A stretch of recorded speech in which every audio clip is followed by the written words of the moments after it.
This is Robert Harper with Virginia Farm Bureau's Grain Division. Glad to bring you the Merchandiser Minute for Friday, April the 30th, 2021.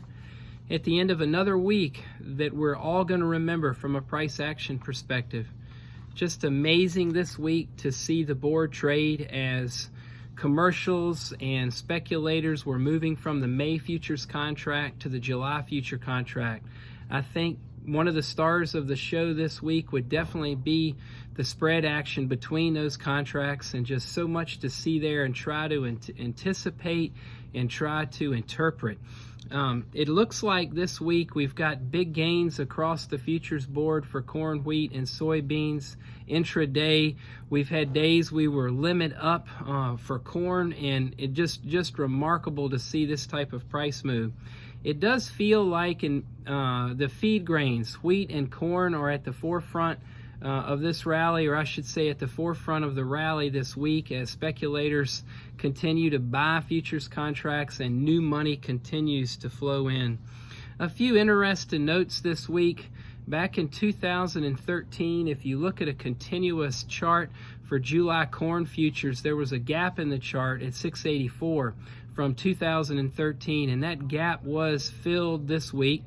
We did see some correction this week. That volatility, again, intraday moves up and down, but boy, today, this afternoon, right before the close, to see the strength come into the market and corn go limit up again, and beans close up today.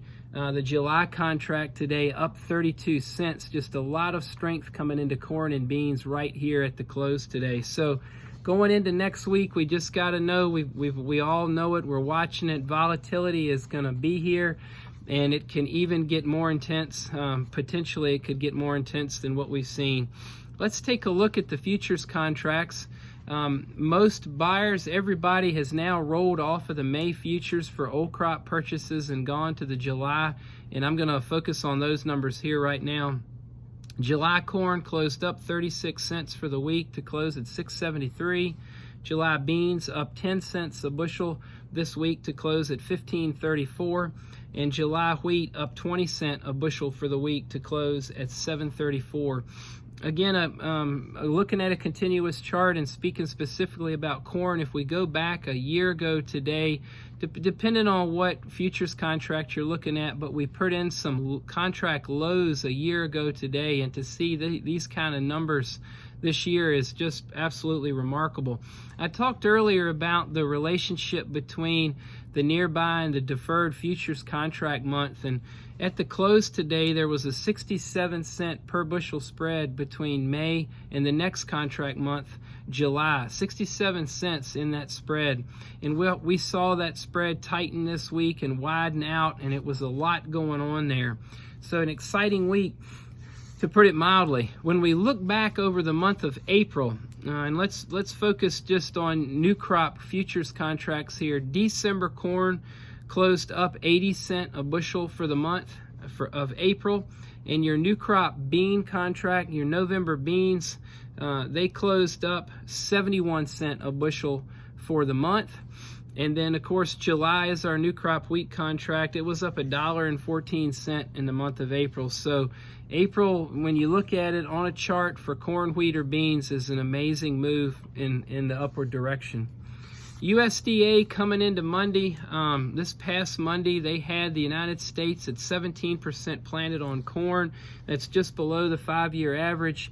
And we came in at 8% planted on soybeans. That was just above the 5-year average. But one thing we do know, the weather was near ideal, soil condition wise, weather wise, across much of the Corn Belt, and we're looking to Monday afternoon at 4 o'clock for the next crop progress report, thinking that this week, the last week of April, major progress was made in planting across the United States as well as here in Virginia. One of the things we saw on Monday that fueled the the price movement up 20 cents this week on the July wheat futures contract was the good to excellent rating on wheat fell to 49%. We know we had some cold weather again out there recently. The people who grade that wheat for the USDA look at it, dropped it to 49%. Last year we were at 54%. So we'll be looking for that wheat good to excellent rating on Monday also to see how that will help spur the trade next week. Export sales this week came in very respectable from USDA. That's good, both old and new crop, especially in corn. And we know we've got a lot of people watching the export inspections or loadings, the report we get on Monday on what's being shipped out, to make sure that we're shipping the right amount of bushels to be able to make all these deliveries. So we'll be watching that again every week. How much are we shipping out inspection wise? But as far as export goes, the report was very respectable this week. We saw for the 10th time, one analyst tells me this week, the 10th time, an announcement from China's Ag Ministry that another farm had a case of African swine fever. Another hog farm had a case of African swine fever up in the northern part of that country. So again, we watch that in the market. It just seems like a lot of news right now in some ways is lacking, but even stories that could have significance because of the money flow that's coming in, whether it's inflationary fears or whatever that's bringing all this money. There are many things that just, these rallies are just overlooking some stories this week and looking for more.